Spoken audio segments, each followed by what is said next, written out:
Olá, eu sou Ana Carolina Braga, esse é o canal Posso Te Mostrar. A gente está fazendo uma série de vídeos sobre o visto D4, visto de estudante aqui em Portugal. Foi o visto que me trouxe aqui. E nós estamos com a convidada, a doutora Edilene Gualberto. Muito obrigada por essa participação, de estar aqui com a gente novamente. A gente tem outros vídeos com a doutora Edilene, que está sempre por aqui no canal. Eu te agradeço imensamente por aceitar mais uma vez o convite. Sou eu quem agradeço sempre o convite e é sempre um prazer orientar o seu público e levar conhecimento a tantas outras pessoas. Muito obrigada. Oh, muito obrigada, muito obrigada. Esse vídeo a gente vai falar especificamente sobre os documentos para dar entrada no visto D4. Olha, tem pergunta, viu? Tem muita gente que quer saber um monte de coisa, principalmente em relação à questão financeira, quanto que eu preciso para fazer o visto D4. Então vamos falar sobre tudo isso.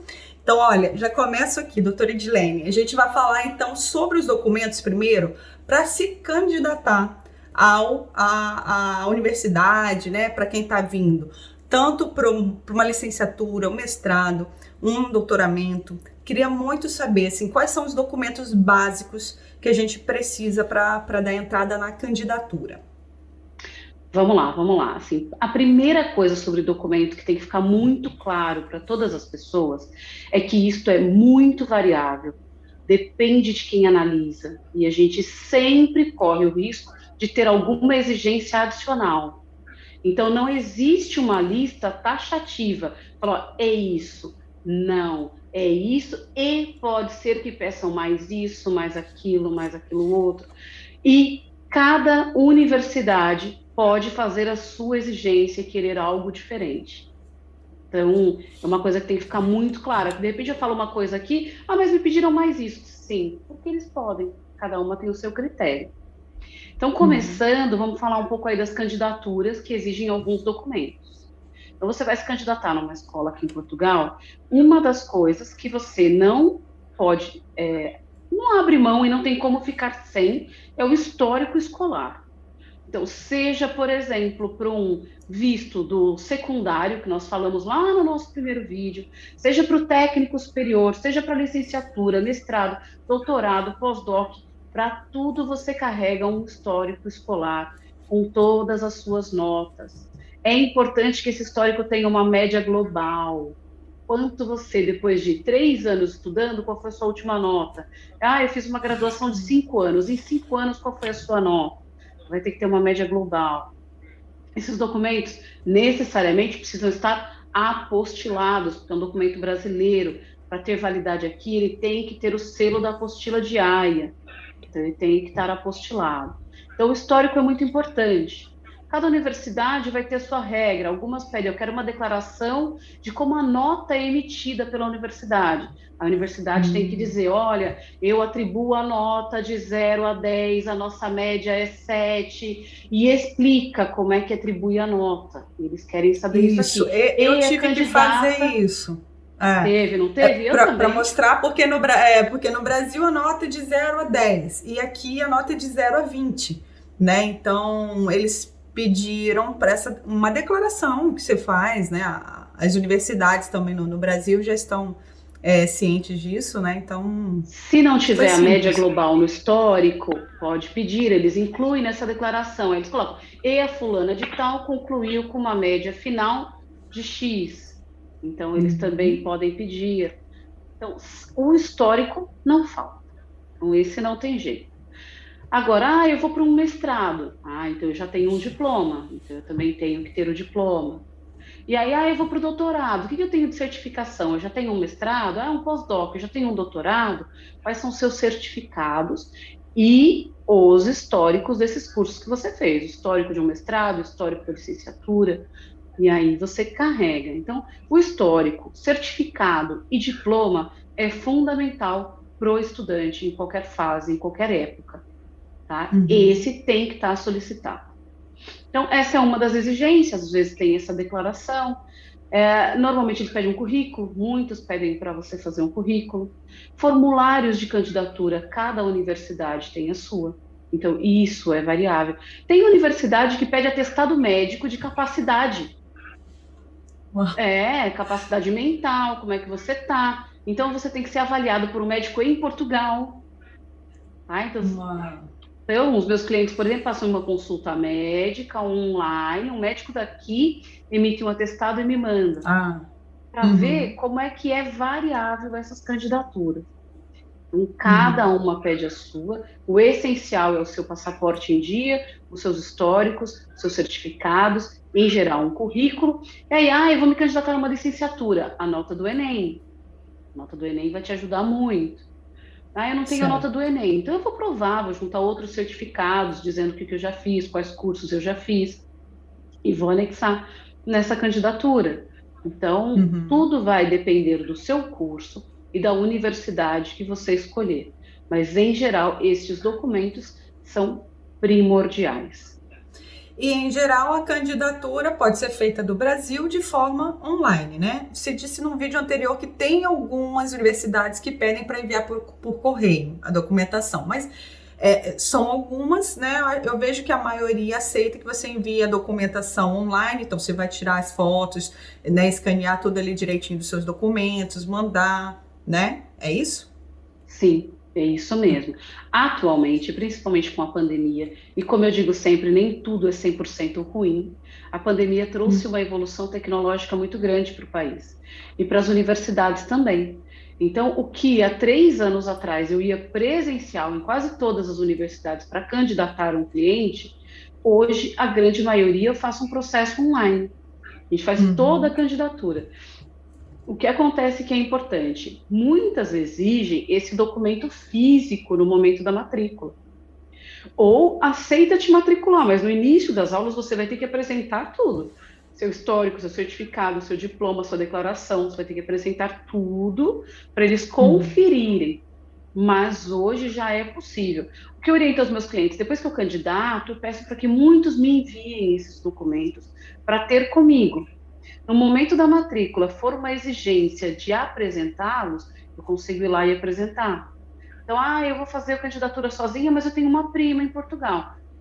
Esses documentos, se pedirem, ela pode levar lá. Então, essa é uma Entendi. questão. Algumas aceitam tudo 100% online e outras não. Vai depender de Certo. cada uma. Mas Uma hoje é possível pergunta. fazer tudo. Certo. Uma pergunta aí. Preciso apostilar esses documentos para a candidatura? Preciso fazer a tal da apostila diária no meu diploma, no meu histórico, em tudo? Como que tá isso? Para ter validade em Portugal, um documento estrangeiro tem que estar apostilado, se, claro, o país for signatário da Convenção de Haia, que também é um outro assunto, que eu acho que você já tem vídeo sobre isso aqui, hein, Ana Carolina? Sobre Tem sim, apostilamento. tem sim sobre a Então, assim, apostila os diária. países que são signatários da Convenção de Haia, eles aceitam o documento de um para o outro, desde que tenha esse selo de Haia que garante a autenticidade, que fala de onde ele vem, a procedência. Então, se é um documento estrangeiro, tem que ter o apostilamento. Então, vai ter que ter um apostilamento, por exemplo, um histórico para pedir uma equivalência no ensino médio, vai ter que estar apostilado os históricos escolares, os diplomas, as declarações. Se você pedir 3 declarações nas universidades, você vai pagar por 3 apostilamentos. É Não isso tem mesmo. jeito. Foi isso Não é um aqui. custo, é um investimento, pessoal, é um investimento. Exato. Olha, no meu caso, eu tive o diploma, né, da minha graduação, o histórico escolar, que, né, bem separadinho ali com as notas de todas as disciplinas da minha graduação, e isso contou ponto, né, para o meu mestrado. Eu também tive que fazer a declaração, essa declaração falando da equivalência de notas, e eu também tive que apostilar um que deu 300 folhas, mas aí deu para apostilar uma só, né? Mas 300 folhas foram todas as ementas do meu curso de graduação, que eles me pediram isso no mestrado. Olha, eu quero saber todas as disciplinas e tudo que estavam nessas disciplinas, o que você aprendeu. Deu quase 300 folhas, eu trouxe aqui, então, olha, foi um envelopão de documentos e também apostilei, aí dá para apostilar. pede na faculdade para falar que é um documento só e aí dá para apostilar uma vez só, porque pelo amor de Deus também, né? 300 apostilas não dá. Mas isso, ótimo. Não costuma ser um documento que exige para candidatura, nem todas exigem, mas ele é muito comum se você quiser eliminar matérias em Portugal. Então, pedir a ementa, que é o conteúdo, né, das universidades, de todas as disciplinas cursadas, ela vai ser muito necessária numa eliminação de matérias que em Portugal é chamado creditação. Você coloca os créditos daquilo que você já fez do Brasil no curso que você vai fazer aqui, e ele diz o que você não precisa mais fazer. Então, isso é muito comum numa licenciatura, quando, por exemplo, você já fez uma licenciatura no Brasil, mas quer fazer de novo em Portugal a mesma licenciatura, porque é muito difícil atuar aqui sem ter feito o curso aqui. Um exemplo disso é a enfermagem. Enfermagem é muito difícil conseguir o reconhecimento, a Ordem dos Enfermeiros barra quase todos os pedidos, tem muitas exigências. Então, o que as pessoas fazem? Fazem novamente a licenciatura aqui, mas fazendo o quê? Creditando as disciplinas já cursadas no Brasil. Olha, e para outra isso, dica muito boa, hein? Nós temos que ter a ementa. Precisamos da ementa, do conteúdo disciplinar, para apresentar, e aí eles vão comparar a grade curricular e dizer, olha, de um curso de 4 anos, você precisa fazer 2, por exemplo. Você fazer precisa fazer X disciplinas, aí você faz agora, outra no outro semestre, enfim. Então, o conteúdo é muito usado para isso. Poucas universidades pedem o conteúdo para a candidatura, mas, dependendo do curso da universidade, podem solicitar. Pois é, então tem que ficar de olho lá direitinho no edital, todos os documentos, mas em geral são esses que a Edilene falou agora, então precisa para candidatura, já faz o apostilamento, até porque você vai ter que trazer toda essa documentação, tem que estar aqui com você, né? Então já faz isso. E se você vem e fala assim, eu quero estudar depois, não vem agora como estudante, traz esses documentos. Porque depois vai te dar bastante trabalho conseguir a distância, pedir para alguém, ter que enviar. É sempre bom ter com a gente, né? Sim, com certeza. Então, fui lá, me candidatei, passei na universidade, fiz a minha matrícula, e aí agora começa o processo do visto D4. Agora que vem, né? Que eu disse lá naquele primeiro vídeo, de que ele não é o menos burocrático, ele é um dos mais burocráticos, ele pode ser um dos mais acessíveis, é por conta disso. Então, tem muita burocracia que envolve a candidatura, e depois dela, a gente vai para a segunda etapa, que é o pedido do visto. E que vem mais um processo burocrático. Isso. Em média, só antes da gente entrar aí na documentação de fato, em média você vê ele saindo com quanto tempo, assim, mais ou menos, Nós né? temos Os vistos muita que são aprovados. diferença entre as regiões no Brasil. Então, nós temos região que é mais rápido, região que é mais demorado, e depende muito da época. Mais uma vez, depende da época da candidatura. Nós falamos no vídeo anterior, então tem épocas que em 45, 60 dias sai, e tem épocas que 90, 120, os candidatos ainda não têm. Porque na época alta, que é a partir de junho, julho, muita gente pede, lota os pedidos, e eles não dão conta. E aí esses vistos demoram bastante. Entendi. E aí, para a gente começar a entender essa situação, as pessoas não vão direto a um consulado de Portugal para fazer o processo. Existe aí um trâmite, aí uma situação, né, onde as pessoas vão enviar essa documentação. Então, vamos desse começo? Fui lá, me candidatei, escolhi a universidade, passei, fiz a matrícula. O que eu tenho que fazer agora para ir de fato? Primeiro documento é pedir a carta de aceitação da universidade. Depois que você está matriculada, a universidade tem que emitir uma carta de aceite, uma declaração. A declaração tem que estar completa, tem que ter seus dados, tem que ter o curso, tem que dizer quantos anos é o curso, quando você começa, se você já quitou as taxas associadas. tem que ter timbrado, tem que ter tudo da universidade. Essa carta tem que estar bem completa. Aí, pegou essa carta, aí agora você vai para o Brasil. Saímos de Portugal. Agora a gente entrou no Brasil e vamos pedir o visto. Agora que você vai pedir o visto no Brasil, você tem que definir qual é a minha região. Eu moro em São Paulo tenho consulado com uma empresa chamada VFS Global, que atua em diversos países com os pedidos de visto. Então, no Brasil, nós não temos um consulado em cada estado. Então, nós temos por região. Então, a gente tem uma VFS para cada consulado. E cada uma delas abrange alguns lugares. Então, você tem que ver, olha, onde eu estou, qual é a unidade da VFS que vai receber. Agora, sim, no Brasil, há alguns consulados menores, que às vezes eles chamam de seção consular, que recebe visto. Tá bem? Então, a gente tem, por exemplo, Curitiba. Curitiba recebe o visto.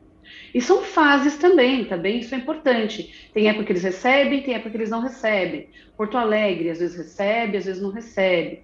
Então, vai depender, você tem sempre saber. Então, o consulado que tem aqui na minha região está recebendo ele diretamente ou é pela VFS? Regra geral, pessoal, é VFS. Certo. Eu vou deixar, então, um link aqui na descrição do vídeo de onde saber qual é a sua VFS, porque cada estado, como a Edilene falou, né, cada estado está ligado ali a uma VFS e às vezes não é tão simples, né, tem do Amazonas que está ligado, acho que é do Rio de Janeiro ou de São Paulo, alguma assim, então assim, não é tão simples, tem que olhar realmente direitinho qual é a sua, né, então vou deixar aqui o link aqui embaixo. Espírito Santo vai para o Rio de Janeiro. Isso. Santa Catarina vem para São Paulo. Então tem todas essas coisas. Recife vai para Salvador.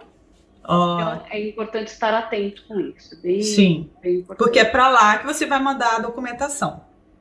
É para lá que você vai fazer todo o processo, né? Então. Exatamente. Então é importante estar atento com isso. Então, assim, definida a VFS que você vai mandar, você tem que reunir uma série de documentos. A VFS tem, por exemplo, os formulários que são obrigatórios. Um deles é um checklist de documentos. Posso seguir esse checklist? Posso, mas esse checklist é bem genérico. Então, você tem que ficar muito atento com ele. Porque esse checklist, ele vai dizer lá, passaporte, foto, cópia do passaporte, o formulário, antecedente criminal, requerimento de consulta de registro criminal, o seguro viagem, meios de subsistência, tipo de visto. Então, você segue esse passo a passo. Mas, na prática, tem várias coisas aí que precisam saber. Você precisa saber preencher certinho esse formulário, com todas as informações, com todos os prazos, tudo que precisa. Você tem que saber quais documentos servem de meio de subsistência. Então, assim, que tipo de comprovativo de alojamento eu posso apresentar? Qual desses vistos eu me enquadro? Aí tem lá os de estudante, mas o meu é qual? Então, dentro desse visto, como a gente falou lá no primeiro, dentro desse visto também pode ser estágio voluntário, também pode ser secundário, qual é o meu? Então, você tem que estar atento a isso, porque, inclusive, eles pedem para que você envie numa ordem. Os documentos vão todos ordenados. Então, às vezes, você muda uma coisa e vai receber uma notificação da VFS com uma carta de exigência pedindo para que você... Mas eu apresentei. Mas não estava na ordem. Então, assim, eles não viram, eles nem analisaram, que é mecânico. Veio, pronto. Então, tem que ficar muito atento com isso. Em geral, são esses documentos. Você tem que ter o seu passaporte, que hoje você envia o original. Lá na minha época, lá 4 anos, a gente não enviava o passaporte original. A gente ia depois no consulado com o passaporte. Mas hoje você envia o original, mais uma cópia, mais 2 fotos. Você precisa ter o seu antecedente criminal devidamente apostilado para enviar para o visto. E só um detalhe, esse antecedente apostilado foi e não volta mais. Um monte de gente fala, mas os documentos vão voltar. Não, só vai voltar seu passaporte, não é? Só. Tudo que você enviou, esquece. Fica lá. E o antecedente criminal tem validade. Então, aí a pessoa vai lá, fez a matrícula e já organiza todos os documentos. Aí organizou todos esses documentos, mas pediu um antecedente criminal há Lá 120 atrás. dias. Esquece, vai cair em exigência, ele não é mais válido. Então, Uhum. essa é uma outra coisa importante. Aí tem o formulário, que é de requerimento para consulta criminal em Portugal, que você baixa o site da VFS, então você pode preencher e enviar. Aí você tem também que juntar o seguro viagem ou o PB4. Tem vídeo aqui no canal falando sobre seguro viagem versus PB4. Tem lá como tirar o PB4, tudo Exatamente, certinho. que hoje é o chamado formulário PTBR13. Não precisa Uhum. apostilar esse formulário, você imprime e junta com os documentos. Aí você tem que Uhum. apresentar um comprovante de hospedagem, de alojamento. E aí você pode ou ter uma reserva de um imóvel, num Airbnb, num Booking, pode ser um hotel, pode ser um hostel, pode ser também uma carta convite de alguém que more legalmente em Portugal e que diga que vai se responsabilizar por você, pelas suas despesas e pelo seu alojamento. Então, Uhum. também pode ser essa carta. E os comprovativos de meio de subsistência é muito importante, porque Esse é o nós que não pega tanta vemos. gente. É isso, porque eu sou estudante, porque tem uma regra de que estudante da língua portuguesa não precisa comprovar meios de subsistência. Olha, porque eu sou só estudante, é mais fácil. Eu vou sozinho. Não é bem assim. Não Uhum. é.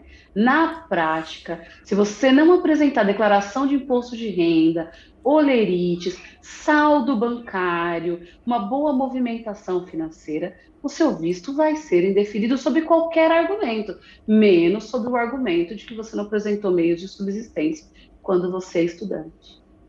Tem que Uhum. ficar muito atento. Se você é jovem, você pode pedir para o seu pai, para sua mãe, fazer um termo de responsabilidade e apresenta os documentos deles, declaração de imposto de renda, olerite, extrato bancário, tudo deles. Agora, Uhum. Edilene, o meu marido pode ser o meu responsável? Não aconselho, E a gente viu porque o muito estudante é isso ano passado. você.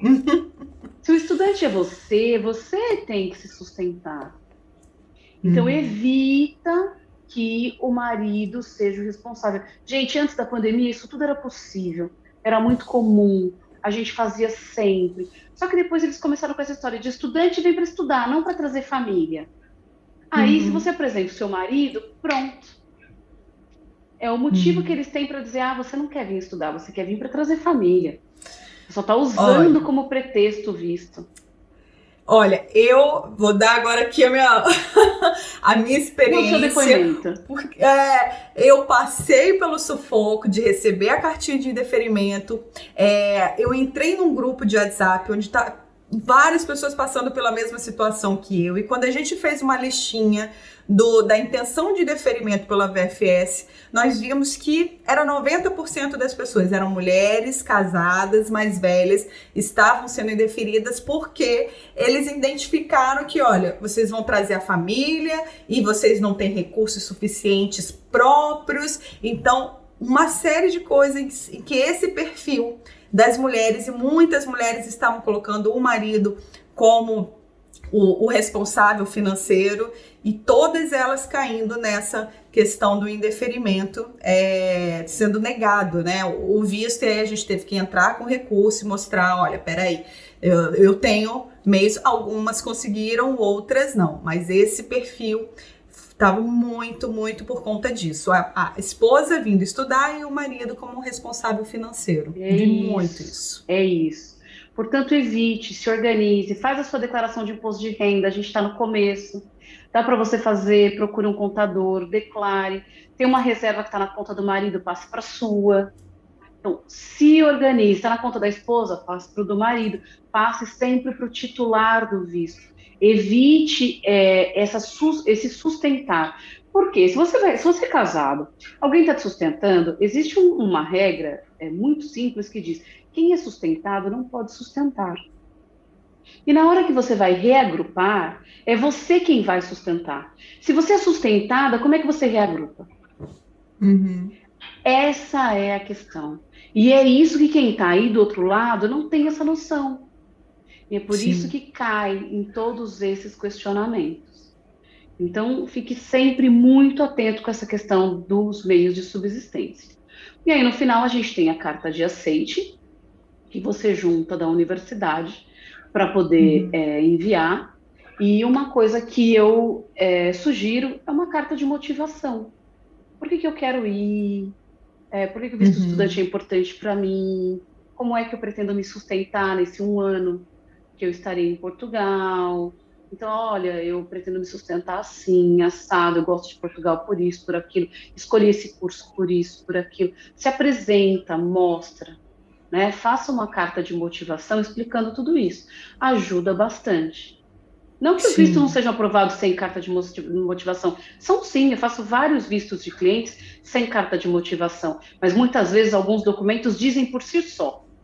Então, assim, eu estou Exato. vindo para fazer um doutoramento. Seus documentos já dizem por si, sua renda, o seu tipo de curso, mas tem outros que não.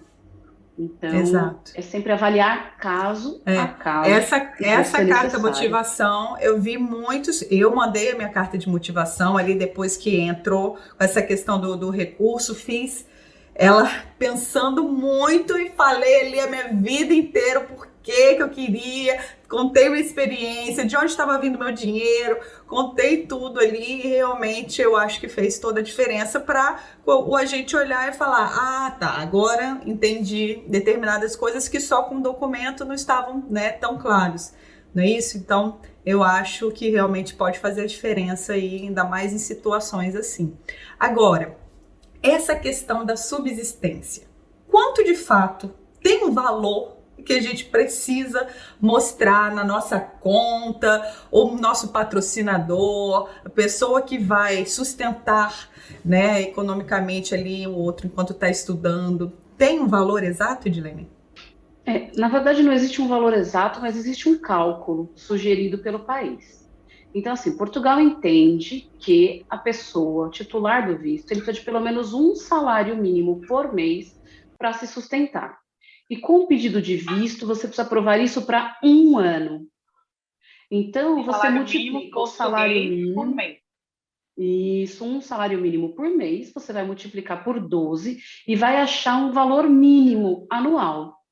E você vai comprovar como? Eu vou comprovar porque eu tenho uma poupança com esse valor, eu vou comprovar porque eu tenho um trabalho que vai continuar me remunerando à distância, os meus olerites comprovam, o meu saldo na conta bancária comprova.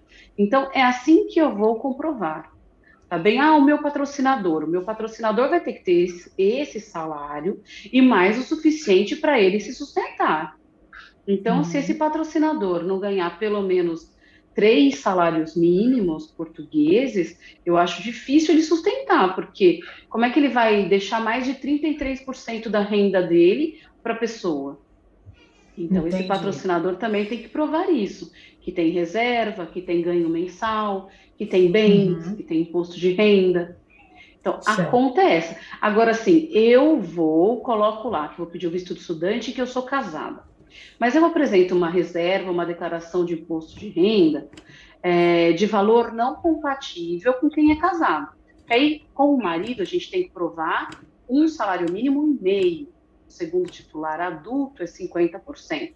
Mas eu tenho mais Uhum. 2 filhos, então você tem que incluir mais 30% do salário mínimo para cada filho. Nesse caso, a gente já está falando de 2,1 salários mínimos portugueses. E Aham. aí, se eles pegam e falam assim, olha aqui no seu PB4, aparece aqui você e mais 3 agrupados familiares. Você reservou um hotel para 4, só que você apresenta renda para um. Uhum. Tudo Desculpa, tem que seu ser visto não vai para coerente. frente. É. Seu visto não vai para frente. Então, Uhum. essa é uma questão da subsistência.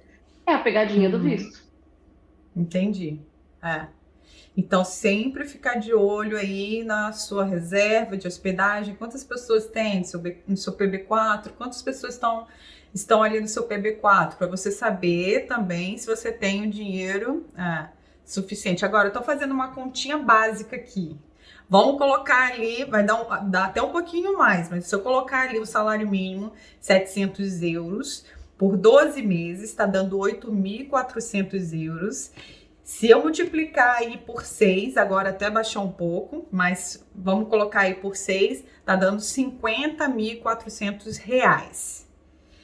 Esse dinheiro tem que estar lá na conta, ou ter isso, né, mostrando que eu tenho ali para uma pessoa, para quem está vindo estudar, eu tenho esse dinheiro, ou então mostrar que eu tenho Olerites, eu tenho uma empresa que está em funcionamento, que recebe, né, mais de 700 euros por mês, não é isso? Ou o patrocinador que receba bem mais de 700 euros por mês para poder se bancar e bancar a pessoa que está vindo estudar, né? Exatamente, É por aí. exatamente. O salário mínimo tá 705, então você multiplica aí por 12. Se você tiver esse valor numa poupança, bacana. Então, a gente ajuda bastante. Agora sim, eu tenho dinheiro na poupança, mas eu não tenho declaração de imposto de renda.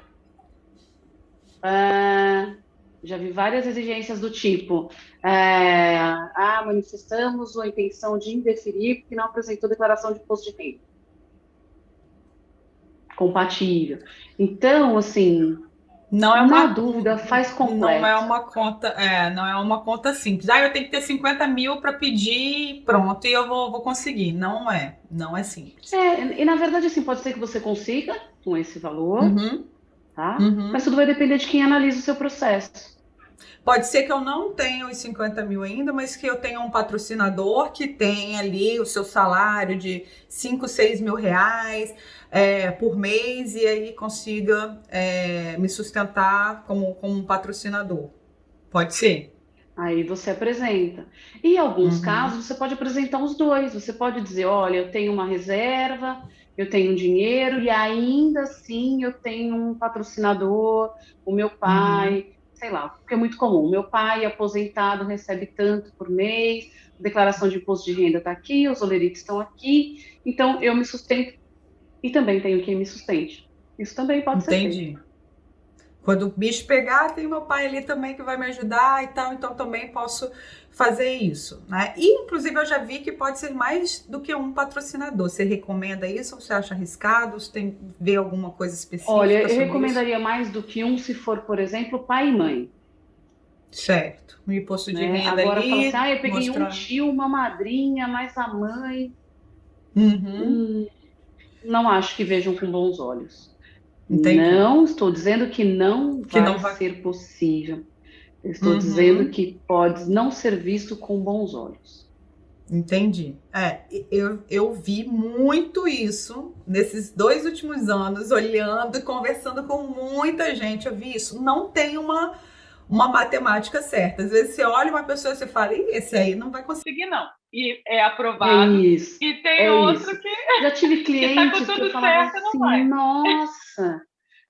me procura para fazer alguma coisa. Falou, não, meu visto está saindo. Eu falo, olha, esse cara acho que tinha potencial. Aí, de repente, está indeferido. Aí, assim, de repente eu faço o processo para uma pessoa que é só estudante, vai morar num quarto. Aí você fala assim, nossa, a situação dessa tá difícil, hein? Eu não sei se vai, não. O visto sai. Aí você fala assim, não existe parâmetro. Não existe. Não existe. Na dúvida, tudo manda depende os de quem vai analisar. Mostra tudo ali que você tem, né, disponível. Que Na você dúvida, pode... faz o seu processo completo, bonito, que você olha e fala, olha, eu não tem me daria um visto. Isso aí, perfeito. E só para finalizar, então, esse aqui, a questão para entrar com o processo lá na VFS ou nesses vice-consulados que atendem, né? São casos bem específicos. Você vai lá no site deles, tem a listinha de documentos, tem esse checklist aí dos formulários, tudo certinho que você falou, né? Vou deixar também aqui embaixo, a pessoa pode olhar lá. Não é um processo simples, é possível fazer sozinho? É difícil? É complicado. Eu confesso, a minha mesa era só documentos assim, e você não sabe nem por onde começar direito. E é isso, tem várias regrinhas, como a Edilene falou, tem que botar na ordem, tem que preencher tudo direitinho. Não Então, pode ter clipes, não pode ter post-it, não pode ter grampo, não pode imprimir no verso, olha tem que isso. tudo com caneta preta. São Foto! A muitas minha regras. foto foi recusada. A minha foto foi recusada e pediram Oh, outra foto.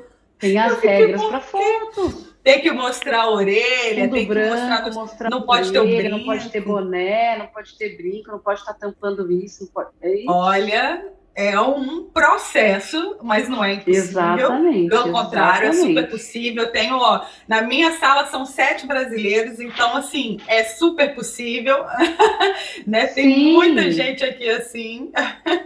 com certeza. No meu mestrado nós éramos em 13 brasileiros. Olha, pois é, então é possível, é só realmente preciso uma organização, um planejamento, um cuidado em todas as coisas, porque não é tão simples, né? Como você falou, é burocrático. Exatamente, exatamente. E aí tem uma taxa lá na VFS ou no vice-consulado que você paga para dar o início ao processo, Sim, sim. né? Juntou todos os documentos, você tem que pagar a taxa. A taxa do visto, aí tem uma taxa para você receber SMS e e-mail, e aí tem uma taxa do courier, que é quem vai entregar o seu passaporte depois. Eu sempre oriento a pagar aquele courier expresso, que é um pouco Uhum. mais rápido. E também tem uma taxa de seguro, que se você quiser pagar, caso aconteça alguma coisa com o seu passaporte. Eu também oriento que seja pago. Atualmente, algumas VFS já estão atendendo presencial, né, com a diminuição aí dos casos de Covid e a diminuição das restrições, algumas já estão com atendimento presencial. Então, algumas você pode levar os formulários, entregar tudo na hora. Tem até uns Uhum. serviços deles, se você quiser pagar para preencher, pagar para não sei o quê, tem uns serviços deles lá. Mas, em geral, os clientes ainda estão enviando pelo correio para não esperar esse Certo. agendamento, para não ter que ir até lá.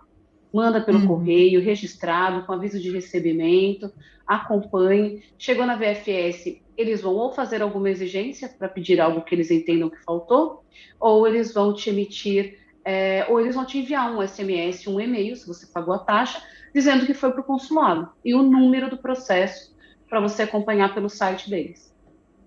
Chegou no consulado, começa a contar aí o prazo médio de 60 dias. Aí começa o desespero. Olhar todo dia no e-mail para ver se chegou alguma coisa. É ficar atento, é ficar atento. E Uhum. ficar atento até os correios. Já aconteceu muito do passaporte chegar e não ter recebido absolutamente nada, nada, nada, nada. É o sonho, né? Seu passaporte vir com visto já com. Você nem tá ali esperando direito. O meu eu tive que ir atrás. Fui atrás do carteiro. Eu falei, pelo amor de Deus, me dá esse passaporte. Porque não chegava na minha casa de jeito nenhum. Enfim, tem vídeo aqui também contando toda a situação do meu. Foi complicado e eu vou te dizer, já deixo aqui meu agradecimento para a Edilene, porque ela foi fundamental.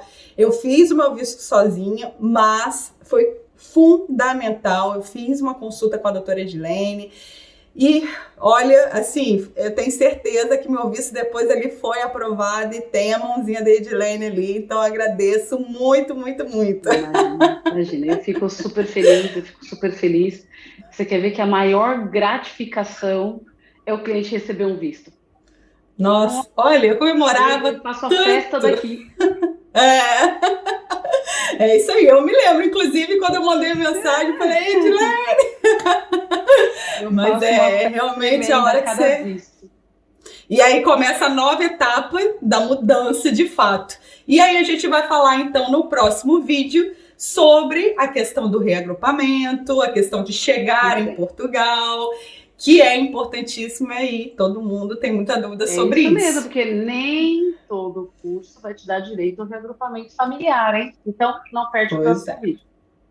Isso aí, muito obrigada. Eu sou a Ana Carolina Braga do canal Posso Te Mostrar. A gente se vê na próxima. Tchau!